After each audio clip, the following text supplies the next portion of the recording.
Hi, this is Congresswoman Robin Kelly. Throughout history, Black artists have inspired us with the power of their imaginations and creative works that heal, uplift, and transform our community. There is no limit to the works Black artists create in all art forms. Their remarkable work reflects a wide range of experiences and perspectives of our community. Because of this legacy, I introduced into the congressional record for the first time ever last year language denoting this month as Black Fine Arts Month. Hosted by Pigment International in partnership with the DuSable Museum of African American History, a Smithsonian affiliate, this month provides an opportunity to pause and celebrate the artistic achievements of African Americans. While 2020 has been a year unlike any other, visual artists have captured the challenges and triumphs associated with this moment of racial reckoning during a global pandemic. To these artists, I say, keep creating. We need your voice.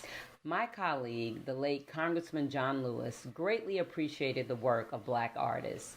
This love started during his time at Fisk University, and he collected art for 50 years and even helped write a graphic novel to introduce the civil rights movement to a new generation.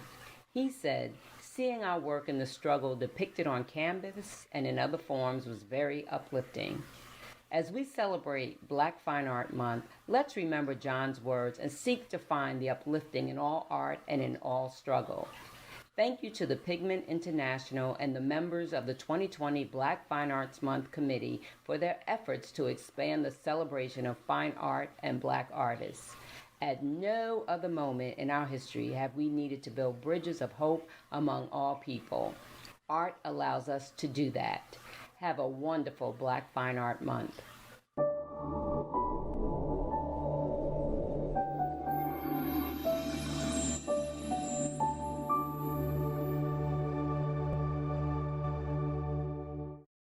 Good afternoon, evening. This is Janice Bond, Deputy Director of the Contemporary Arts Museum Houston.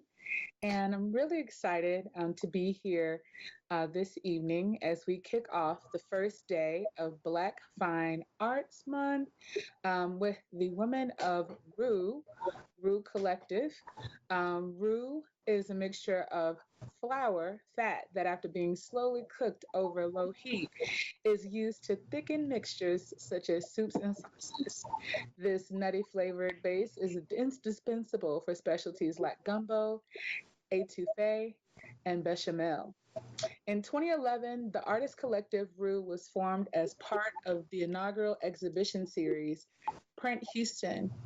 Roux contributes to the discourse of contemporary printmaking by using traditional and experimental methods while highlighting the diverse art practices of Rabea Bayin, Ann Johnson, Delita Martin, and Lovey Olivia. These four artists' works navigate between styles of the past and the proposed future and address experiences unique to women of color residing in the American South. These four artists are not only embrace and challenge drawing conventions in medium, surface, and concept, but apply unusual approaches to the process and ingredients of printmaking. Identifying as installation, video, mixed media artists, and sculptors and painters as well, they make the common voyage once a year to the arena of printmaking. The four are intrinsically invested in a dialogue with print, pattern, and mark making, both two dimensionally as well as taking these marks, line, erasure, transparency, memory, and process off the page to flirt with the three-dimensional environment. From digital plaster, fresco, to traditional works on paper, to more organic approaches like printing on feathers, glass, and fabrics, the works summon an ingrained dialogue with historically and domestic spaces. I'm going to share a little bit about each of our collective members. So we'll start with Rabea Bayin. Rabea, born in Germany, Rabea Bayin was raised in southern Louisiana. and attended McNeese State University, where she earned her BFA in design. While pursuing her undergraduate degree, she returned to Germany and matriculated at Goethe Institute. She also studied art history in Rome and Florence, Italy. Eventually, Rabea migrated from Louisiana to Houston to pursue her MFA in drawing and painting at the University of Houston. Currently at the Museum of Fine Arts, Houston, Texas, the Shaw Center. Currently a professor of fine arts, she is living and working in Houston's historical Third Ward community. She has exhibited at the Museum of Fine Arts, Houston, Texas, the Shaw Center and Louisiana State University, and the Corridor Gallery in Brooklyn, New York. That's Rabea Bayin. Thank you for joining us. Ann Johnson. Ann Johnson, born in London, England, and raised in Cheyenne, Wyoming. Ann Johnson is a graduate of Prairie View A&M University in Texas, where she has taught for over 20 years. She received an MA in Humanities from the University of Houston Clear Lake and her MFA from the Academy of Art University in San Francisco. Primarily a mixed media artist, Johnson's passion for exploring issues, particularly in the Black community, has led to her engaging work. Her series, It Is the Not Knowing That Burns My Soul, examining the Black American Indian. She was a prize winner in Houston's The Big Show in 2004 and was the mixed media winner at the Carol Harris Sims National Black Art Competition in 2007. She was also included in the 2013 Texas Biennial. Her work has been featured in the New York Times and the International Review of African American Art. She has exhibited in the Museum of Fine Arts Houston, Texas, Smack Mellon in Brooklyn, New York, Women and Their Work in Austin, Texas, and the California African American Art Museum in Los Angeles, California. Ann Johnson. Delita Martin. Throughout history, the marginalization of Black women has led to problematic representations of their roles within the community and family structures, as well as problematic visual and textual representations, thus making it difficult to document their positive contributions within collective systems. Martin's current work deals with reconstructing the identity of the Black woman by piecing together the signs, symbols, and language found in what could be called everyday life from slavery through modern times. Martin's goal is to create images as a visual language to tell the story that women often have been marginalized, offering a different perspective of the lives of Black women. Delita is an artist currently based in Huffman, Texas. She received a BFA in drawing from Texas Southern University and an MFA in printmaking from Purdue University. Formerly a member of the Fine Arts faculty at UA Rock in Arkansas, Martin currently works as a full-time artist in her studio, Black Box Press. Martin's work has been exhibited both nationally and internationally. Most recently, Martin's work was included in the State of the Arts Discovering American Art Now, an exhibition that included 101 artists from around the world in the United States. Her work is in numerous portfolios and collections. Delita Martin. And absolutely Lovey Olivia, a native Houstonian. Lovey Olivia is a visual artist who employs painting, printmaking, installation in her work. She's a graduate of Houston's High School for the Performing and Visual Arts, HSPA, but she mostly relies on her independent studies of art, culture, music, literature, and history in formulating her work. She has exhibited in Houston at the Contemporary Arts Museum Houston, Houston Museum of African American Culture, in New York at Jam Gallery, Brooklyn, and in Pittsburgh at 36 Steps. Olivia is a recipient of an Individual Artist Grant Award funded by the City of Houston. This is Lovey Olivia, and this is Roux. Thank you so much for joining us this evening. Thank you for having us. We're so thrilled to be here. Thank you for having us. Yes, we are. Thank you so much. We have a bunch of images to share with you whenever we can get those going. But thank you so much for having us. You know, the Roux Collective is in the house tonight. So we are excited to kick off Black Fine Arts Month you guys made a great choice by choosing us. We are truly a Roux. We are Native. We are mothers. We're single. We're married. We're African. We're African Americans. We're Latina. We are everything. Our Roux is that we are educators. We are all the youngest in our family. We all have a connection with Project Row Houses and the Community Artists Collective in Houston. And we are all daddy's girls, every one of us. So in 2008, 2009, Creative Capital does these wonderful professional artist workshops. And at the time, I did not know Rabea or Lovey. I just heard Lovey talking and I was like, that's somebody I need to know. And I had seen Rabea's work in the newspaper, but I didn't know her. But what happened from the Creative Capital workshop is that a group of artists, 4 women, well, 5 of us, we started a printmaking collective called Print Matters. And I was the only Black person a part of that organization.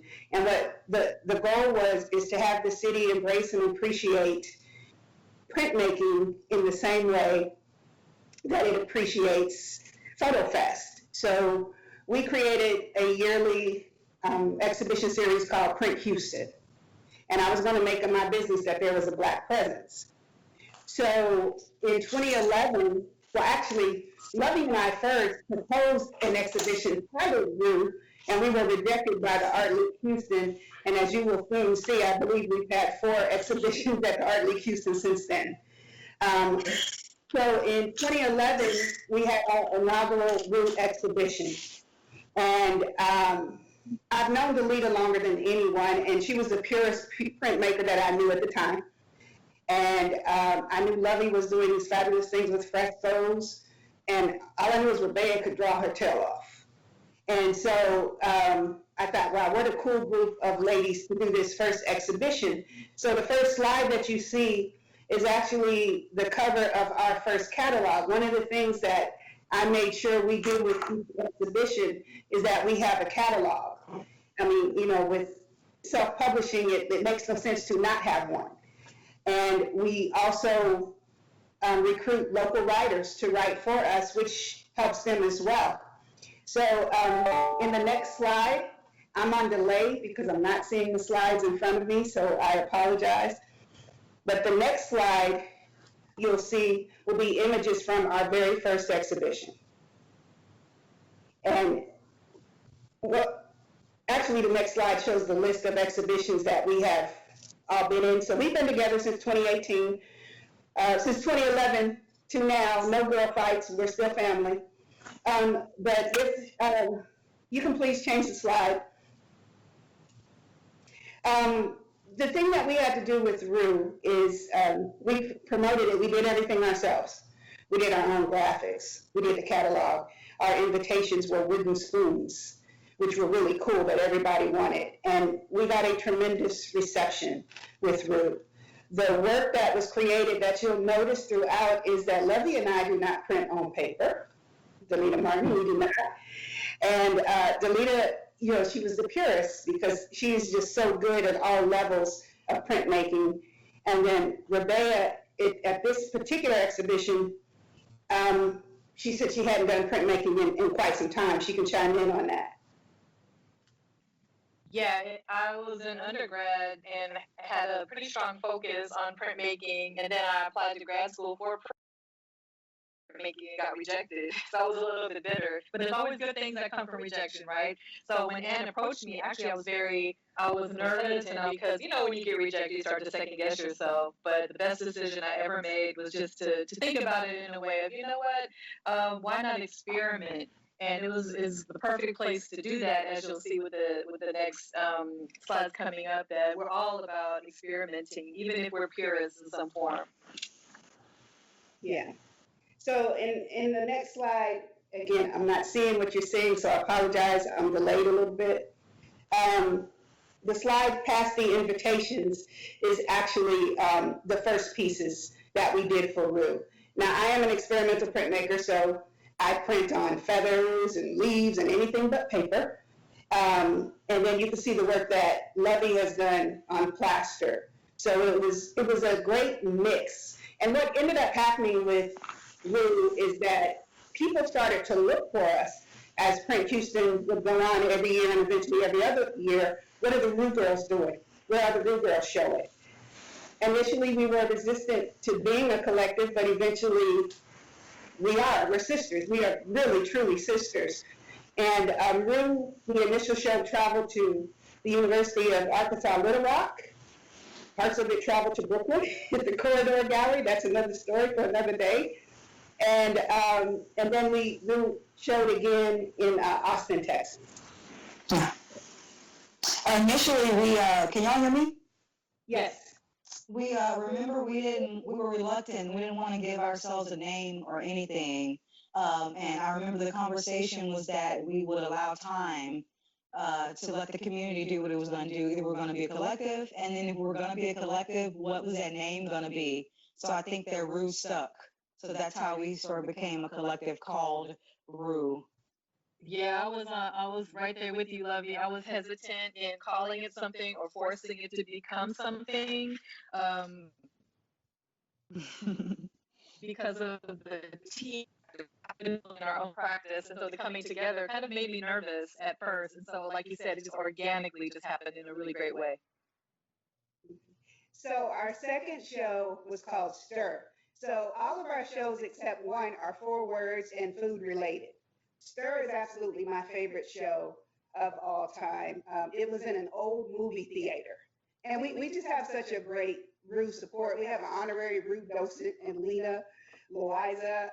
Chandra Ward would make these wonderful candy bars for us, these candy buffets. So we just had a tremendous support group. But the space that we were allowed to work with Stir was amazing for a show that was up for 10 days. Yeah. After the opening, we were on the front page of Glass Tire, which is the largest online art magazine in Texas.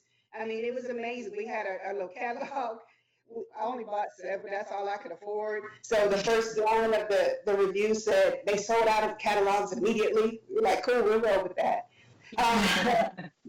What made Roux so cool is the growth.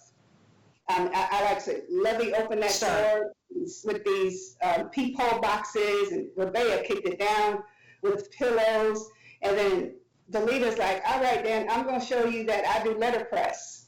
And then I started printing on vegetables. I bought a food dehydrator, supposed to be making healthy snacks, but I made paper instead.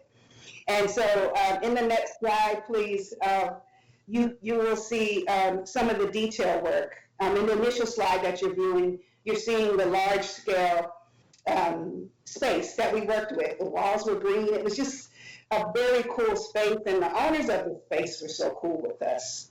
Hey, and actually, can you go backwards one slide? We're one slide too far ahead. I'll let you know. Yeah, we can just go back to the previous slide. I'm watching the live feed, and it's showing the Stir slide. Okay. I don't have a slide feed in our set. Okay, I just wanted to add that, and something that Delita mentioned, that she felt like we came with it. I felt like y'all came with it, and there we go. Slide is up, and so the audience knows, like, our work is in the same order every time you see it, so you can kind of see our personal growth. But when we got to this point is when I really started to feel like Roux was not going to be different from my personal practice anymore. Or it's to become sort of, I stopped telling myself, oh, I'm going to do Roux in the summer. This was like, the printmaking, experimenting, and the putting in your own content became very important with this show for me, and I think Delita for you as well. Yeah, I think one of the things that I really enjoyed about working with the group is, we come together. We never talk about anything before a show. We talk about maybe a word. We'll throw a 4-letter word out, and we'll each go back into our studios and we'll interpret it and come back together. So we see the work the day that we hang. And there's always, without fail, some common thread that ties us all together, and that truly defines our sisterhood. So. If you could go back to that slide for just a second, if that's possible, I did want to show specifically some of the things that we did. Delita did the letterpress posters that focused on hair. That print that I did, my brother, rest in peace, I just lost him this year, is a print of uh, zucchini, actually on zucchini. And then Lovey can tell you about 55. It's a number that you will see quite frequently in her work. And then, of course, Rebecca spoke on her natural. So yeah, I would like. Oh, sorry. Go ahead. Go ahead. I was just going to add that by the time we got to stir, I had become a little bit more confident about this process that I had developed, where I was transferring imagery onto wet plaster, kind of like a monoprint or monotype process. And then I started printing onto acetate and then transferring these images. So finding ways to experiment and use ink and imagery and mark making to transfer onto an object because of the desperation of not having the proper tools, not having a printing press, not having certain tools that I needed in studio. So I started experimenting, and to this day, it's one of the favorite accidents I've ever stumbled upon. So Next slide, please. I'll cue them for you in. Okay, thank you. We're on base now. Is that cool? Back one slide, please, to the gallery view of base. Forward. Yeah. Here we go. That's perfect. Okay, and we're at the base exhibit at Art League. I'll just go ahead. This is our were you finished with your thoughts on Stir? Yes. Okay. For the base show was our sort of homecoming to the Art League, and mentioned in the onset that the original proposal was not accepted.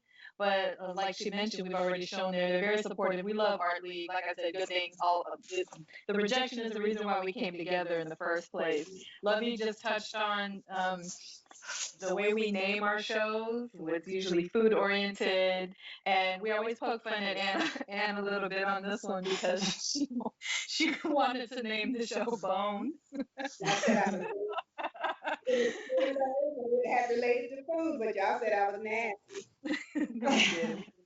So we settle with base. It has important connotations to like how you mix the roux, the different ingredients. It also has a music element. We're all hip hop heads, so all of that is put together.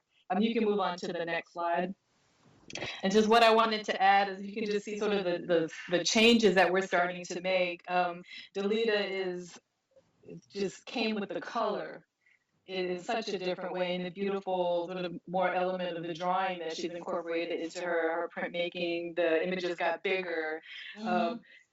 Lovey mentioned not having access. This was the one show where I was like, what am I going to do? I have no presses, no budget. And so mono printing is something that I really explored in this one. It's something I was able to do at home, with what I had. Lovey's very personal, beautiful letters to her sister on plaster in these bottles. So we're using objects here and incorporating these nests. They're hanging from the ceiling is a very beautiful way to kind of transition into other modes of printmaking. Containers, I think, was the common theme. I had bottles for desks when we showed up. I think this show was really a turning point for each of us, and each show, if you look at the work, it challenges us. We grow with the shows. And when I look at this show, I think that we were each addressing very personal issues and personal growth within, all of our practices. And it was also a very small space. And we have learned to adapt to space. The way they hung those nests were so beautiful at night. They looked like they were floating from the street. And you could see the small pieces that Lovey did when you got really close up on it, those colors were very uniform with the same colors that Delita had. And my pieces were somewhat rustic, similar to the hair pieces that Rebecca had. So again, there's always this common thread in the works that we produce. And this was our third show. Next slide.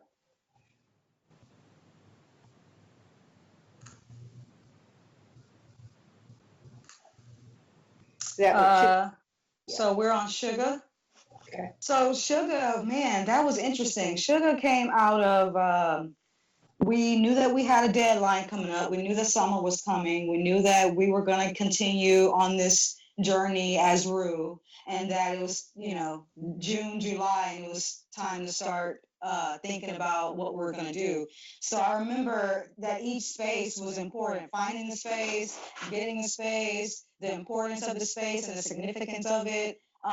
Sugar was kind of like a more global show, I think, for all of us. We dealt with a lot of global matters. We dealt with a lot of colonialism, a lot of history, body exploitation, and, trying to make very sour and bitter subjects a little bit sweeter. Next slide. Sugar being like a good ingredient for any meal. Sugar being significant as just like an add-on, added addition. And I remember that, again, like most shows, we don't talk to each other before the exhibition. And true enough, Sugar comes around, and maybe it was because of the name, maybe it was because of the rhythm of the name and the sound, but we all ended up working in circles. And I remember getting goosebumps, getting to the gallery space and being like, here we go again. How did this happen? Here's another common thread. Yeah. Rebecca, you have something to say? No, I was asking him to go to the next slide so you can see the circles. Yeah. I'll say that space was a house. And so it was colonial, it was Georgian, it was old. Yeah, and particularly in Rebecca to speak on her piece, we took the prints off the wall. Now they're on the floor. They've been in the air, and it's very subtle, but it is so powerful because it was like walking through landmines when you see it. And the subject matter that Rebecca dealt with for that show was very, very heavy at the time until now, and also today, very significant. Yeah, there you go. We see the slide now. Yeah, that piece I was addressing the abduction of the Nigerian girls because of the Boko Haram group, and I believe it was a number of like 232 names. Not all of the names were identified, so I just kind of posted a list of the names as unknown, unknown, unknown. But the sort of odd thing about it was that the number of girls that were abducted also matched the country codes to Nigeria. So we always have these moments of like, wow, and that was another one that's kind of added into the content for that one. You can go to the next slide. I do want to mention the Lita's stitching was very prevalent in it's the first time we saw it in Sugar. Yes. And then, Anne, you did videos. Each one of your pieces was sculptural, digital. Yeah, I had a total breakdown for Sugar because I just didn't know what I was going to do. And I ended up, it was rough. Ended up doing feather prints and then a video. And I just asked a simple question, what does blue mean to you? And it was called Sugar Blue. And so that's what those stories were about. And then the nests were on the other side of the gallery, just kind of suspended. Blueprints, all images printed with blue ink. Our next show is called Coal. It was really a special show for me because one of the things we didn't really talk about was the majority of the time that we were exhibiting together, I was out of state. I was living in Arkansas, and so I wasn't able to make it to all of the openings. So this was kind of like a homecoming for me to have my sisters welcome me back with this incredible exhibition at my alma mater, Texas Southern University. And it was just incredible. Thank you guys. I know I've said it to you 100 times, but having that support to say, hey, look at our sister, she's back, and just kind of step over to the side. So that's something. Before we go to the next slide, Delita, excuse me. She thinks I'm gonna talk about that poster, which is so dope and so fly. Y'all know that's fly. No, yeah, I know what you're talking about. That's an iconic Vibe magazine cover of Death Row, and I was shook, and I worked really hard on shook. Slide, please. But I also want to say on the right side, because we don't have great shots of that exhibition and the Texas Southern Space. It's a large space. You see us sitting at the table with Dr. Alvia Wardlaw, the legendary. And I was thinking about this today, Delita. I think in that picture is when she looked at us and said, "Call me Alvia," and we were like, Uh-huh. No. and both are over our mouth like, That's not but possible. right. That made us officially grown. What Dr. Wardlaw said, we call her Alvia, and we were so fortunate that she was on board with us. She's so legendary.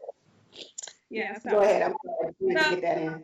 The slide that is that's the wrong slide. If you could go back one, please.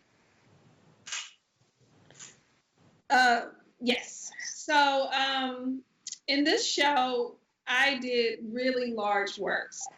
So for me, the scale of my work really changed at this point. I really wanted to talk about marginalized women, but I wanted to change the conversation, and scale did that for me. Because when you walked into the museum, the question was, am I the viewer or am I being viewed?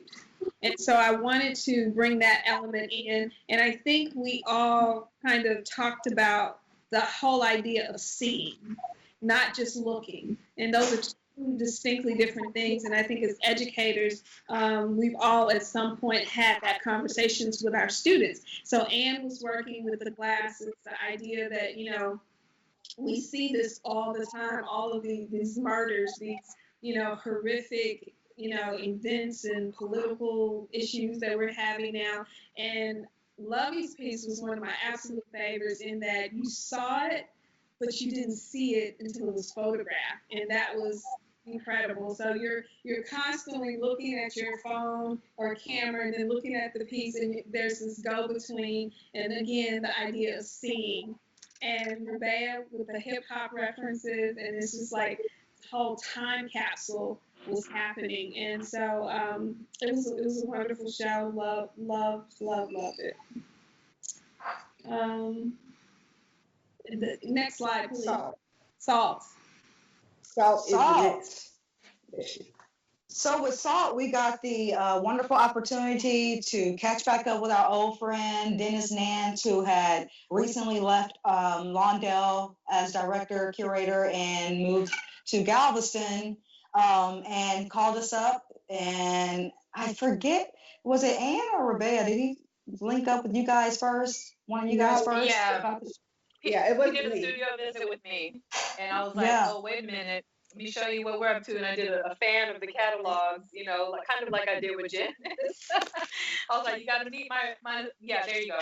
That's pretty much how it happened. He was like, "Oh, okay, well, let's do this." So Yeah, and there was a significance. Here we are. We had just done sugar. We had done coal. We're still dealing with ingredients, but also processes of cooking, processes of making, processing of conjuring up something that was going to become a conversation, become a work of art, become another sort of history lesson. And so it was important that it was in Galveston. One, Galveston was the last county to receive freedom for Juneteenth on Juneteenth.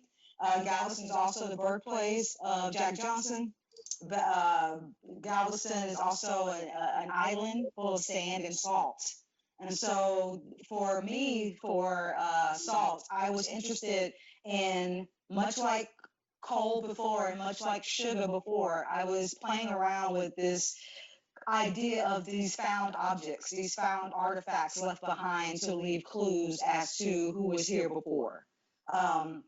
And so mine was sort of these galactic, aviated images, fragmented materials that pretty much have fallen from space and fallen onto the walls. And so this was my first time really becoming more abstract, a little less figurative. I sort of let the objects do the work. The marks and the etchings that I was dealing with were very culturally signified.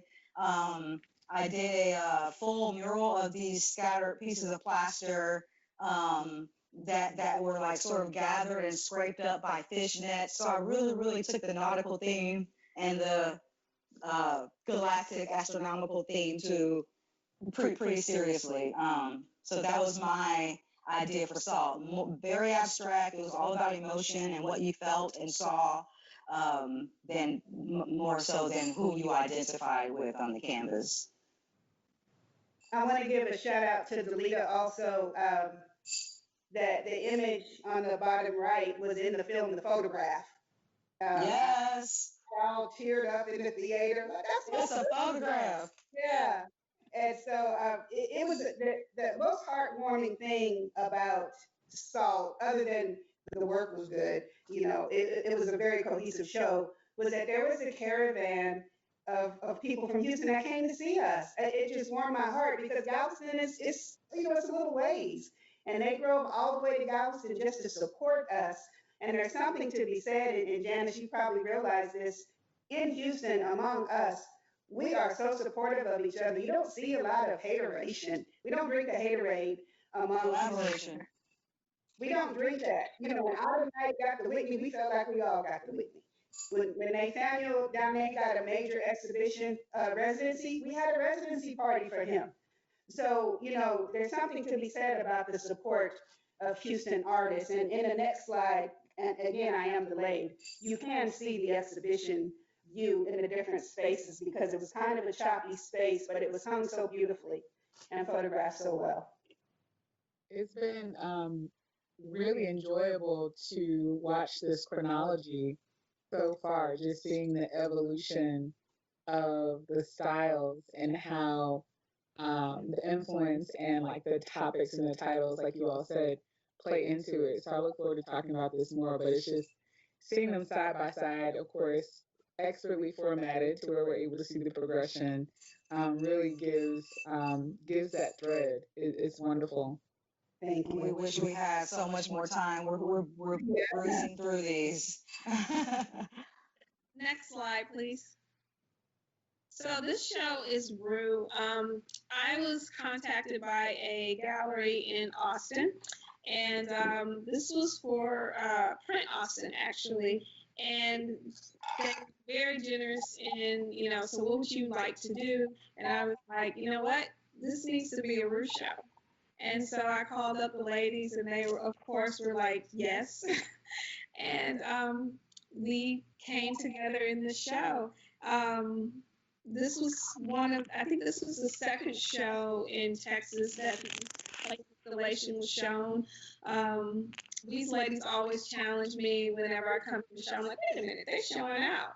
So I had to come with a plate installation, and for me, it was the whole idea of rethinking printmaking. So how do I, change the definition of printmaking and think about printmaking more so in this concept? So thinking about the idea of repetition, using print materials to create imagery.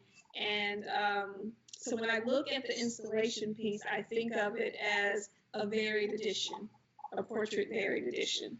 So this was great to have us all together again, and in the candles, absolutely love those, and still playing with the idea of time. And Lovey's the abstraction, and I mean, it was an amazing, incredible show. So. Yeah. And it was in another small house type space, which is again interesting. The next slide, I'm going blind, but I will talk about the next slide. Janice, we just have a few left. This is Unapologetic. It's a show called Unapologetic. And actually, this show was supposed to be at another gallery, and she was like, well, because of the time, I think that's not a great title. I'm like, okay, cool, we won't fool with you. We're going to go back to the hood to our people. And we had a show at the Community Artist Collective. Now, this show is one of the rare shows that all four of us were in, but it was not specifically a Roux show. We had a couple of other artists in it, and we were not restricting ourselves to printmaking. beautiful photograph that Rebecca did that is on the cover of catalog that shows her skills. I continued the sunglasses, the whole part of the theme of those glasses are you can't see what I can see. You're telling me that I saw on TV someone was killed, they were shot dead, but no one is held accountable. So you're telling me I'm not seeing what I'm seeing. And so that's where that comes from. And that was the first time I did a glass quilt. The second time I did a glass quilt was in honor of Sandra Bland. We'll talk about that. And Lovey's piece was gorgeous. She always represents us with the curves. If anybody else wants to say anything about unapologetic. I mean, I think it's a great transition for me to jump in here and sort of subtly move to the next slide, because I think this is sort of where, and I got to give credit to Anne here in her curatorial role. Yes. So, processing what's hard to process verbally, visually. And by the time we got to, and you can go ahead and move to the next slide, which is her show, How Do I Say Her Name, which was, again, this is one of our revisits to Houston Art League in 2017. Just briefly, we were about Sandra Bland, and because it struck so close to home, especially for Anne, being that she was killed right there in Waller County, stopped by the police right on PV campus, was just about to be employed there, and passes by it every day to go to work. And here we are just stunned with another incident, which I don't even need to address as far as like where we are today. But this is 2017. And so she just conjured up a gang of women artists that she knew had something to say about how we feel about not just locally, but on an international. We had Rosine that represented Cuba. We have Monica Villarreal that represented the Chicano women artists, myself included. And then we had, you know, these plaster pieces. I mean, there's just so much here, so much content. And her second iteration, which we don't have a slide for, but I just wanted to congratulate you, Anne, because it was presented at Texas A&M University. Just was it last year, I think, or the year before? This is Just another last year. iteration. 2019. Yeah. 2019. Okay, it was retitled "She Matters." Same subject, more of the same, powerful work. But it was also awarded by the College Art Association that year the #1 feminist show. Yeah. Not just in the United States, but we were competing with, you know, overseas, London. There was an exhibit in New Zealand on the list. So College Art Association dubbed your show in the #1 feminist exhibit, and that just speaks to the importance of it, the validity of it, and again, it's just sort of like we sort of cross-contaminate different areas where we're still elements of Roux, but sometimes we show in shows that where one or two of us are in, but it's not because we sort of grassroots made the show happen. We're just kind of like crossing one another. Yeah. So Yeah. Yeah. All right. So what's new with Roux? We'll just share a couple of slides of what we're doing now, and then Janice, we will turn it over to you. Again, I'm going blind. So there's one of our family portraits, but the slide after that, you all have to tell me if you can see it, because we can see it. Okay, because of Her I Am, is that what you see? Yes.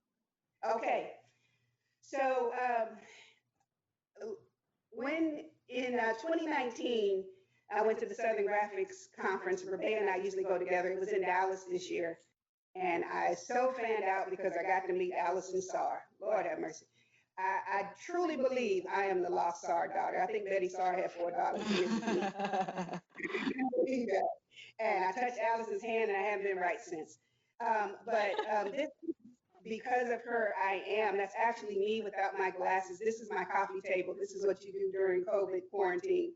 You look around like, And I decided to do these transfer prints. But when Carrie Mae Weems use those Zealy daguerreotypes and the scientific profile.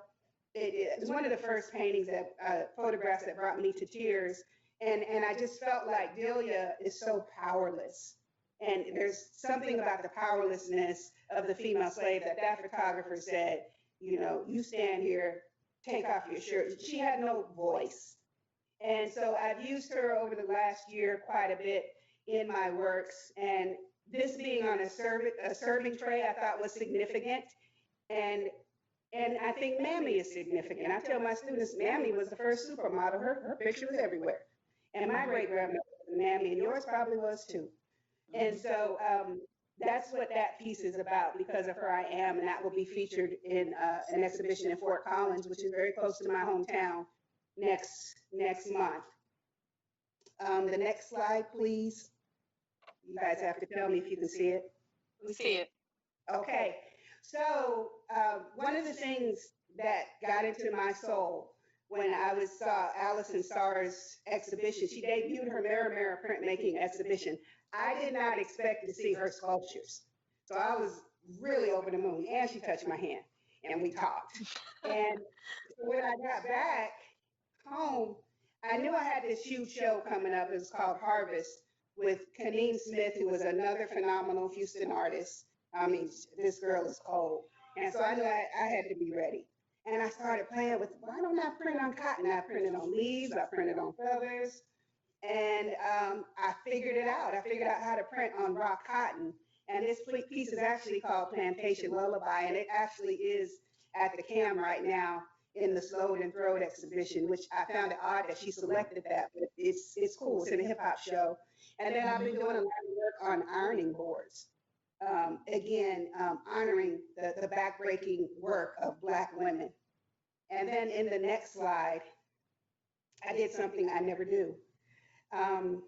In 2015, Rebea, Delita, and myself were in Tougaloo, Mississippi, of all places, one of the places that, you know, spearheaded the civil rights movement. And a friend of ours was giving a presentation. He stopped in the middle of the presentation and said, Ann, what's going on at Prairie View?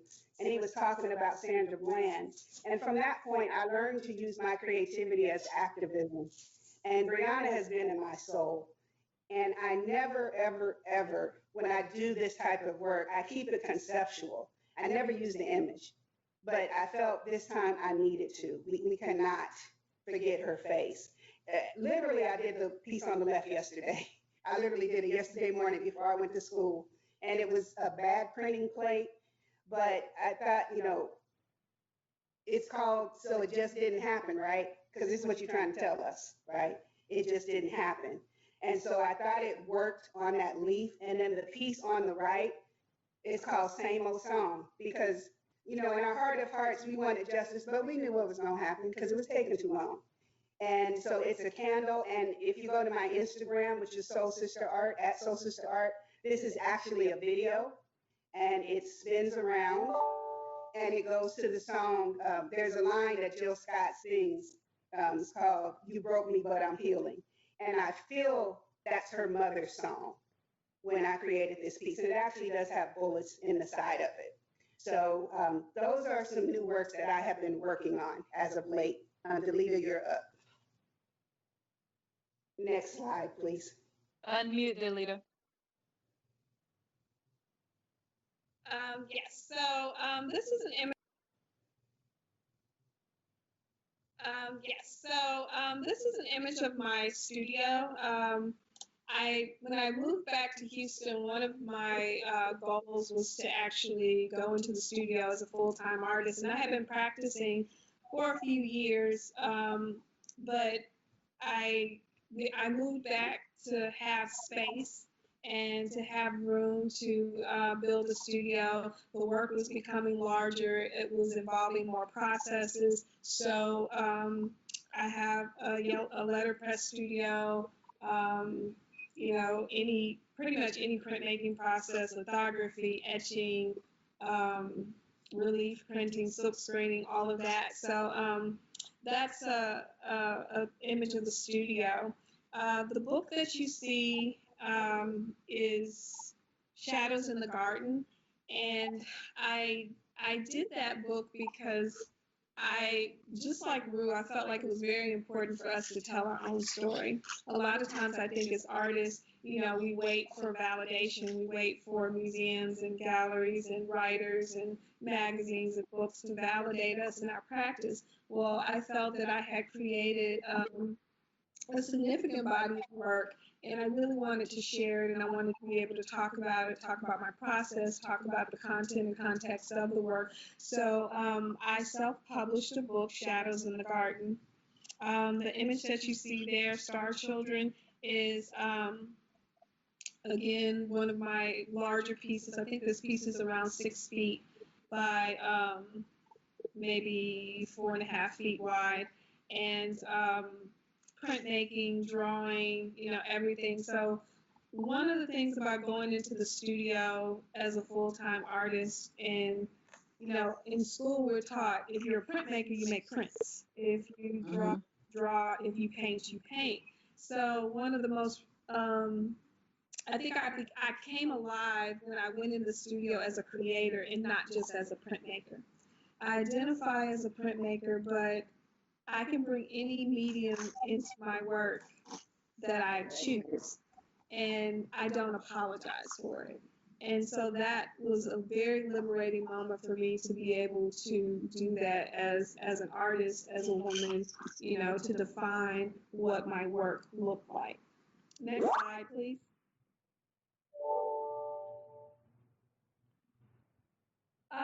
These two images are very important to me. My son was hanging out with me in the studio, and George Floyd had just been murdered. We were watching the protests. We're in the middle of a pandemic. We're in the middle of political unrest. And I'm sitting here with my 17-year-old son who loves to run. His favorite article of clothing is a hoodie. He hasn't been without a hoodie since he was able to pick out his own clothing.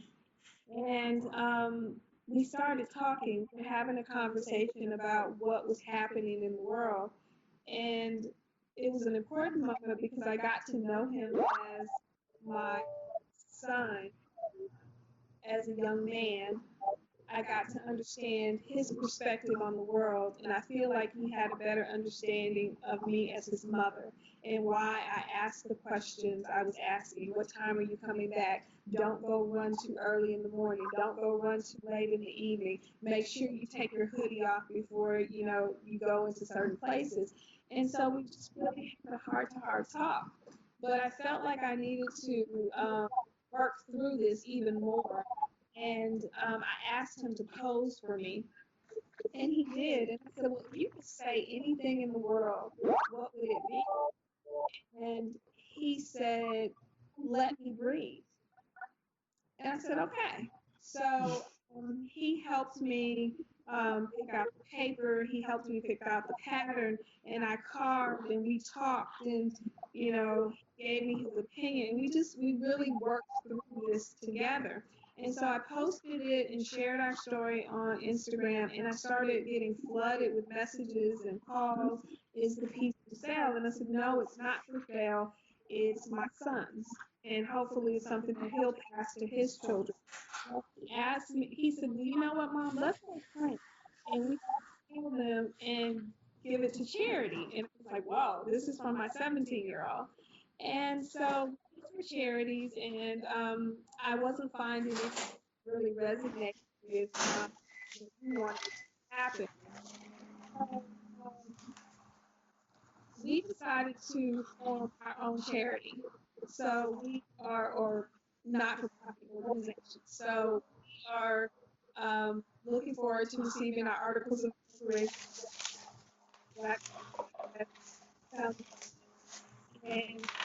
decided to make these two pieces of work, which is my son and my niece. And we started the Art Activism Fund.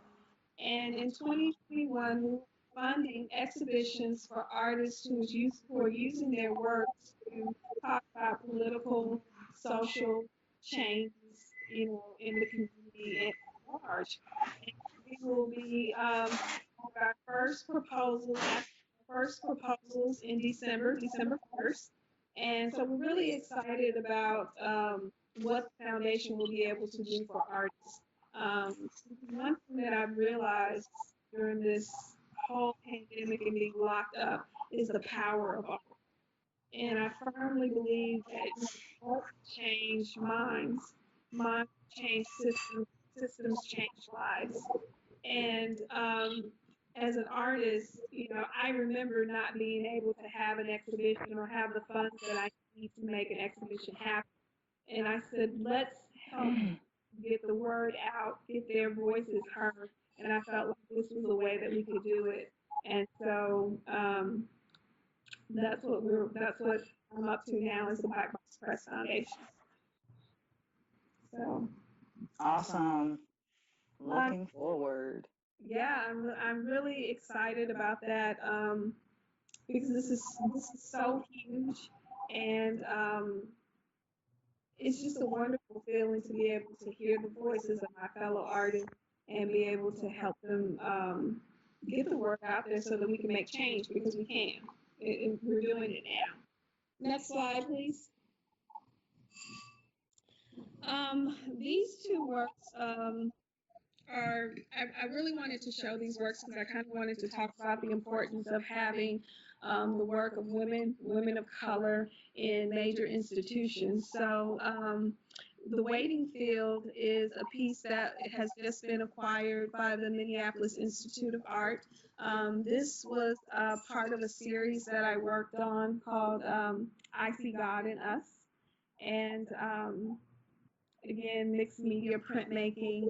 The piece on the right, Believing in Kings, is my husband, and he had never posed for me, and I finally got him to sit still and pose for me for this particular piece. And this piece was acquired by the National Museum for Women in the Arts. So I was very excited to be able to have my work in these museums and be able to show. Yeah. So next slide.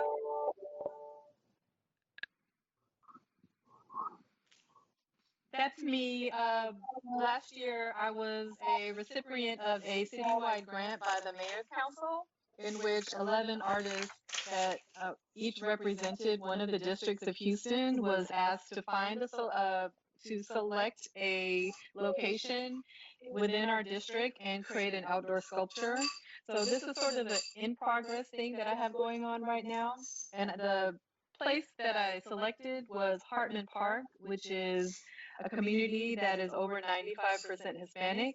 It's also uh, just surrounded by refineries. Therefore, the air quality in that neighborhood is very toxic. This is a stop on the Texas Toxic Tour.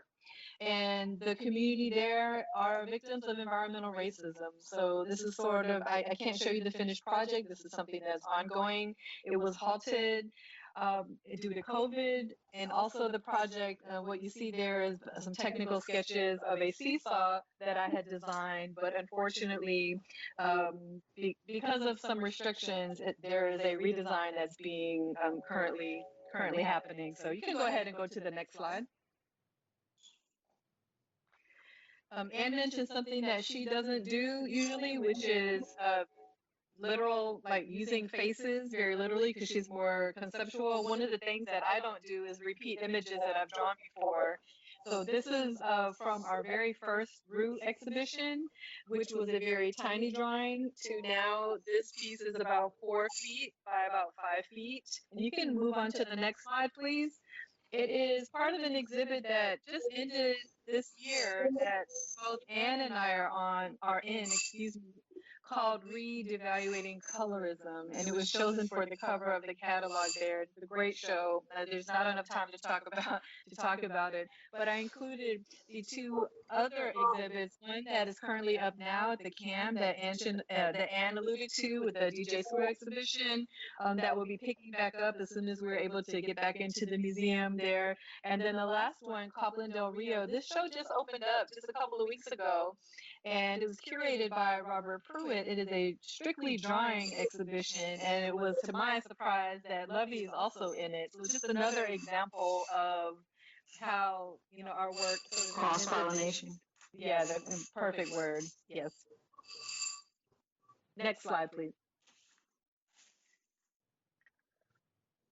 I think, is that me? Yeah. So I'm gonna try and breeze through this. So last September, my studio caught fire during the storm. Circuit blew overnight. Transformer blew in the middle of the night. I got a call about 9 o'clock one morning saying that my studio was on fire. So my studio is about 3 minutes drive from my house. I drove over. I arrived and it smelled like barbecue. Walked into the space, and to my discovery, I found most of my very fragile plaster, bust, prints, plates, all these things sort of broken. They were sooty, they were smoky, and just kind of unrecoverable. And so I had been secretly working on paper, just like most of my matrices for my prints are done on paper. A lot of my drawings are done on vellum just because I like the way how smooth it is. And so I would draw on vellum, copy these images onto acetate, and etch them into plaster. So I had these drawings left over. And I decided at that time that I really couldn't deal with plaster right now. I was mourning the loss of many of the pieces, much of the money. Some of the work was slated to be in shows that were coming up. And so what I started doing was revisiting this drawing process, this collage, this paper sculpture, these prints. If you combine them all, they sort of serve as all of these practices, but they make one sculptural piece. And so these folders are a result of just kind of years of drawing, years of using materials as references. I call them profiles. Because I'm sort of giving a nod to um, medical apartheid. I'm starting to reveal a bit more about being a multiple marginalized minority, being Black, being a woman, being autodidactic, being queer. And so all of these sort of experiences combined in one encyclopedia are turning out to be these series of files where I'm dealing with these profiles, these silhouettes of somebody, but you don't necessarily see their features. You just see the material, the matter, the history, the medical history, the patterns and things like that that are part of their lives. And I think two of these are in the show that Rebecca just alluded to a moment ago, Drawing the Ghost. I am honored to be a part of this exhibition. Many of my favorite artists are in it, including Robert Pruitt, the curator. So, yeah. And then if you go to the next slide, I was commissioned by Station Museum to do a mural. Many of us have sort of been locked in and not quite, I think at the very beginning, now we're 7, 8 months in, but at the very beginning, we really weren't sure about how we were going to survive this, how we were going to financially support ourselves. And I look back 7 months, and I think I've been busier than I've been in the past 7 years. This being one of them. This is a 30-foot by 8-foot tall mural that was commissioned. So one of my disciplines is also cooking. I'm very involved in understanding the Southern culture of food, understanding gardening, farming, growing food, and how necessary it is, especially in this time, to talk about growth, to talk about food and things like that. And so what I wanted to do was make something that was powerful, but also very sweet, soft, and promising. And so I started choosing images that I could relate to. I wanted to pick a person that was, masculine of center woman, not conventionally skinny, but fat, not necessarily super feminine. I wanted the people that drove by to see this person as also a member of society. And what she's doing is she's holding a grenade that's made out of flowers, and she's throwing it at these cops. And the message is "Bloom for real," which is now a hashtag that we're using to promote the gathering of seeds, gathering of food that we're going to plant this fall, but also give away to the community this winter. So yeah, and along with that, God, I mean, I can go on and on. Food is a source. Keep your eye out. Food ecology, food economics. It's what I've been doing since I've been sort of locked up, and trying to survive this double pandemic that is racism and COVID-19.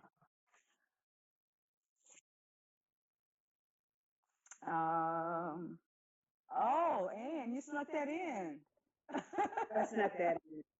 You snuck that And in. this is our last slide. Yeah, it's very difficult to be. I don't know if difficult is the word, but sometimes it's complicated, at least to sort of juggle the many things that I love. But I juggle them and I approach them unapologetically. If something is asked of me and I have the skill to participate, then I'm going to do it. So for the last 2 years, my partner and I have been sort of cooking for the community. We have these large dinners where we gather 10 or more people of all backgrounds, generations, and interests, and we stick them in a room and we feed them food. And we ask prompts with each course, which is typically 8 courses. We prompt the audience to talk about food and the source of food and food deserts and things like that. And so that's sort of where my mediums and my intentions cross. And yeah, it's called Two Dykes and a Knife if you want to follow us on Instagram. But that's the food handle. And yeah, I won't talk too much more about food. Yeah. I just want to All right. interject And then that our last Lovey, What? sorry. I'm sorry, I gotta say, Lovey made the dishes, but she literally also made the dishes.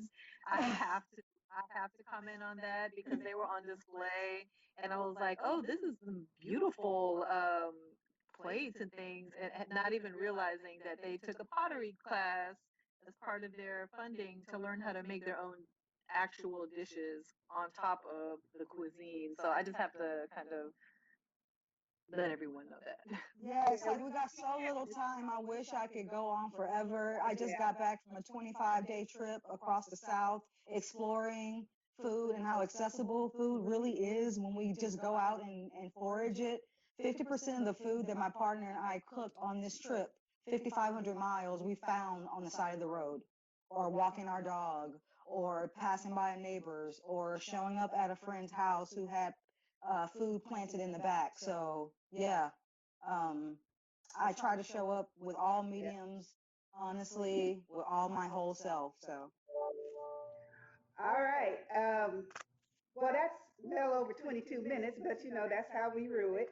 And so That's so good. So the good. last the last 2 slides, one is our info, and our last slide is just thanking you all again for having us and experiencing our group. So we're all yours, Janice. Thank you so, so much. wow. We're going to, if you all are okay, just spend 15 minutes in the Q&A. We have a couple of questions that have come through, and Sure. before we get to that, I want to say that I'm full, no pun intended. There's just so, or maybe a little bit of a pun, but there's just so much. I know that with each of you, each lane, we could go on and on, but I'm just going to, before we get into the questions, there are just some words that kept coming to me throughout each of your individual dialogues and also just the conversation. That's sisterhood, adapt, rejection, common threads, power, artivism, creative, liberating, woman, mourning, knowing, being. And so as each of you were speaking, I was hearing those words, whether it was directly or just in my own mind. And I just wanted to set the tone as we go into our first question. So the first question is, how can art contribute to or lead to transformation, considering what we are all experiencing now? What I have found is that this has been one of the few times as artists. I mean, we no one wants to be stuck in this pandemic. That is a horrible, horrible thing. But I think one of the amazing things that have come out of this is this self-reflection. This is a time of self-reflection, it's a time of self-discovery. And a lot of artists that I know, and even people who don't consider themselves artists who are creating during this time, is using art as a means of discovering who they are, answering questions about the time that we're in, about the political unrest, about the social unrest, and it's being discovered through art. It's being discovered through the practice of art. So I don't know if anybody else wants to add to that. I would say not only transformation, but adaptation. Many a nights, Delita and I probably talk every day, but when those riots first started, we were both up at like 3 or 4 in the morning. It's first time, I like to call Delita our little evil one. But that's the first time I ever heard her shook because her son jogs, and seeing that video, of that young man jogging. And then the next morning she's like, this is what I did, with Caleb. And I was doing these videos at night with the candles. And it was, for an artist, this is a kind of a release.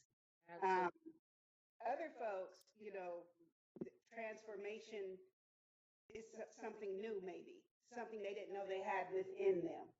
I always say, everybody's an artist. The world just ain't ready for you yet. I ain't never seen nothing like you yet. So, I think of it more as an adaptation and transformation. I think of it in terms of documentation, because as someone who teaches art history, one of the most accurate ways to learn about past cultures and past histories is to look at the work that artists made at that time. So one of the things that I always instill in my students is prove you were alive today. Write a poem, write in your journal, draw a picture on a piece of paper. For us, the making of things, it's not because it's going to show up in a show. Maybe it will, maybe it won't. But it could show up after someone at a much later time digs it up out of the ground and puts the pieces together. And we are the ones outside of media, outside of what we see, whether it's on our tablets, on television, whatever. We, the artists, we have that responsibility of telling truths, our own truths. And so for that reason, it's very, very important to make work during this time. It doesn't have to be political per se, but it still will be because you're making it right now. This time, yeah. Yeah, I think that what most artists have always craved is solitude and time. And that's what the pandemic allowed to happen. Now, at the beginning of that solitude and time, we were unrest. We were in unrest because it wasn't familiar. We didn't know how to move forward, how to motion. But once you started digesting, and again, we call each other all the time. Once we talk through these conversations, it's like, oh, I have something, like, what else am I going to do besides do what I do to survive every time? What have I always gone to religiously every time I feel low? It has been creativity through some type of medium. Museums are closed. People can't access art the way they used to. Right now, we're on a digital, platform talking about visual art. Just to kind of piggyback on the trip that I just took, we went through 20 cities or so, and you have the academic art world who can experience work through a museum lens. But when you think about the average Joe, the everyday layman person who is looking at artwork through their eyes, they're looking for something that is bright, that is brilliant, that captures their attention. Most importantly, when we're traveling through these 20 cities, we're counting the amount of Black Lives Matter signs that we see. We're counting the say her name signs that we see. We're counting, all the window dressings that express what the country is going through. And when I tell you, when you leave Houston, everything is Trump City, Trump Central. But when when you drive through those remote towns that are just trying to be a part of this movement, you see murals that say Black Lives Matter. You see hand drawn stickers in the windows by the kids, and that was just really, really uplifting to me. So I say all that to say is that artwork is on the forefront right now. Like, it's the thing that you can see to experience this moment in time, whether it's a tag, a sticker, a poster, a mural, or something. Because museums are closed, we don't have that access. So do something. T-shirts, buttons, caps, all these things that we have immediate access to. Get woke.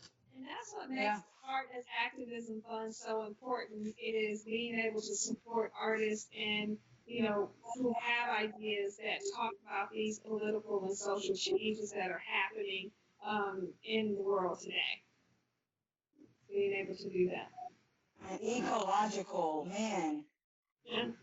Yeah, I mean, direct support is absolutely an integral part of sustaining a healthy and purely democratic, arts ecosystem. Mm-hmm. Like, there has to be funding for the process, and it doesn't necessarily have to lead to a product. Even though artists are inherently doers, I believe that artists are the people ultimately who should always be paid to think. Yeah. Because well, we could go on with that one, but The world rushed to art. At the end of the day, we saw murals on ground, on walls. The world rushed to visuals to get through this. yeah, if you didn't know And music. if you didn't know the value of art or teachers before this year, Great. if you didn't know the value of art or teachers before this year, you do now. Yes. Okay, so let's go to the next few since we have just a little bit of time left. What does success look like for the collective? And what does the group's legacy look like? I mean, I think, eventual success is a major museum exhibition, or international exhibition, that way. Our legacy is, as it relates to printmaking in Houston, we kicked the door down. It didn't exist. Texas. There was not a black female presence.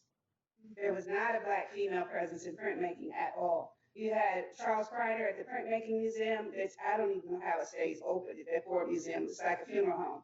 But Charles Kreiner has been there for years, and Dr. Biggers had a legacy of printmaking, but you didn't hear about women. You did not hear about black women printmakers, and you still really don't outside of Texas. Catlett, I like to call her Delita's mama, Elizabeth Catlett. She was a sculptor and a printmaker, right? Elizabeth's, my sister, Allison Sarr, is a sculptor and a printmaker. But I think part of our legacy is, one, we come together. Two, we don't fight. We haven't had any girl fights. We're still together. We only have one little tiny disagreement, and that's about who goes first. We had to learn the hard way that you just don't follow Rebecca. I'm so glad I go first all the time. But but anyway, I think that's our legacy is how we started and how we're still together and how we continue to push the boundaries initially of printmaking, although we could do all things. I think success is getting the call. The call that says, "Hey, we want to talk to Roux.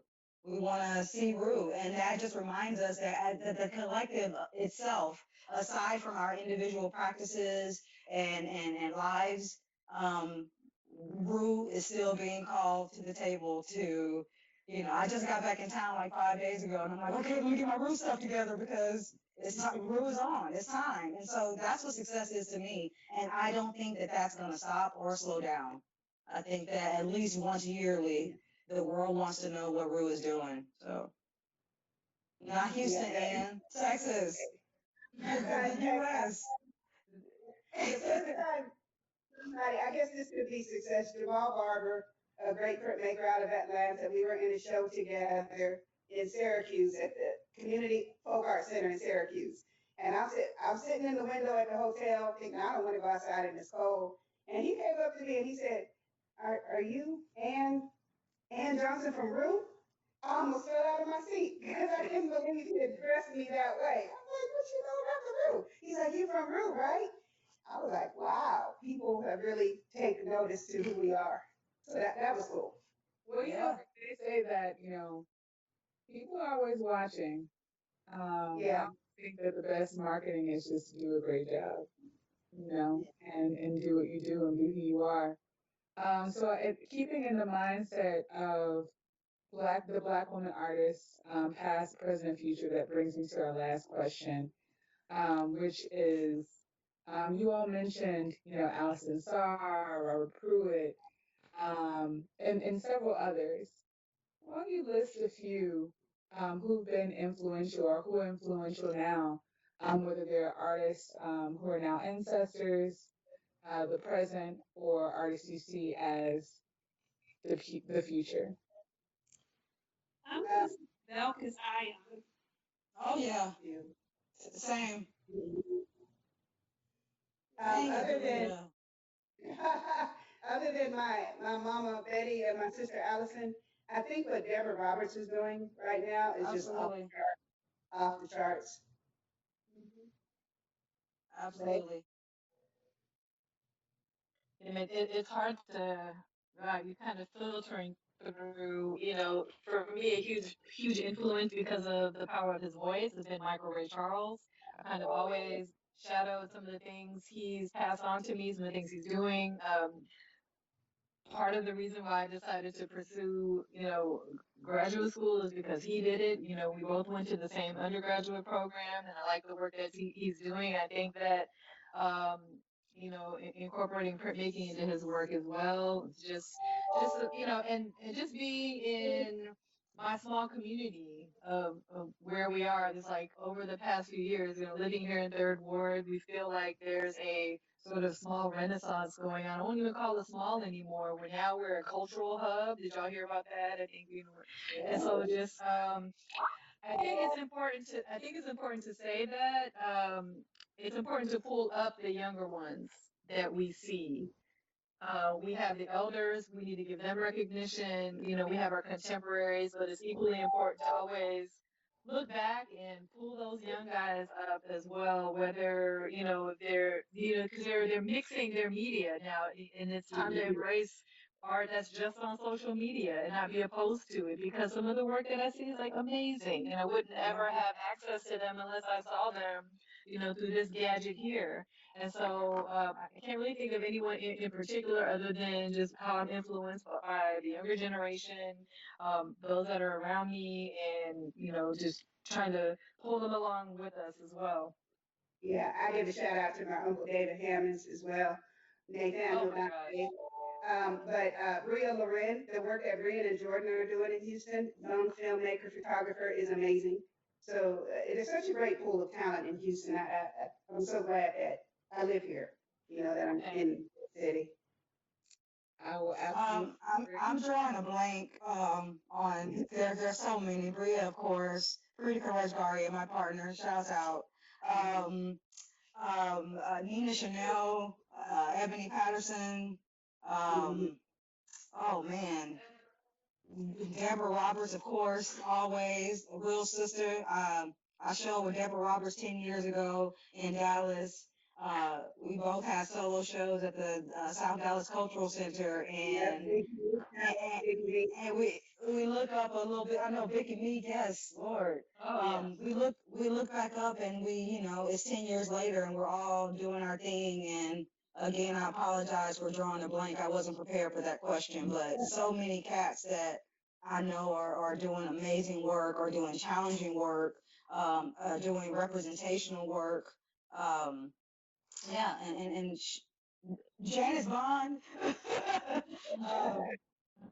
been a fan. We needed you here. Thank you so much. I tried to chase you down in Chicago, but you made it to Houston, so here we go. Here we are. Here we Here we are. are. Yeah. No, I will say there is a bounty, and the reason why I think we can't think of all the names is because we're in just a beautiful space of abundance of such great talent and spirits, and so I'm thankful for that. As a note, Deborah will be joining us on October 29th, us being Black Fine Arts Month. Um, Please, if you are part of the audience, please tune in every Thursday this month at 6 p.m.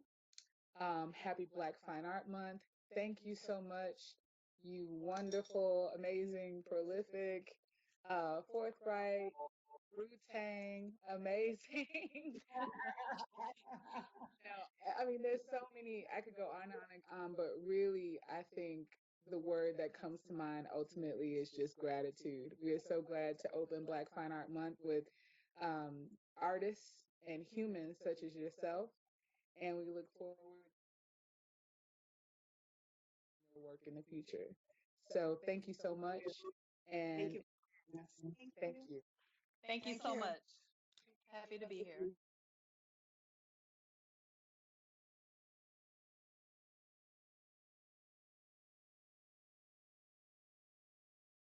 Pigment International and the DeSable Museum of African American History, in association with New Day Culture, present the second annual Black Fine Art Month celebration under the theme, A Woman's Work. A month-long virtual experience celebrates Black women making profound contributions in the fine arts arena.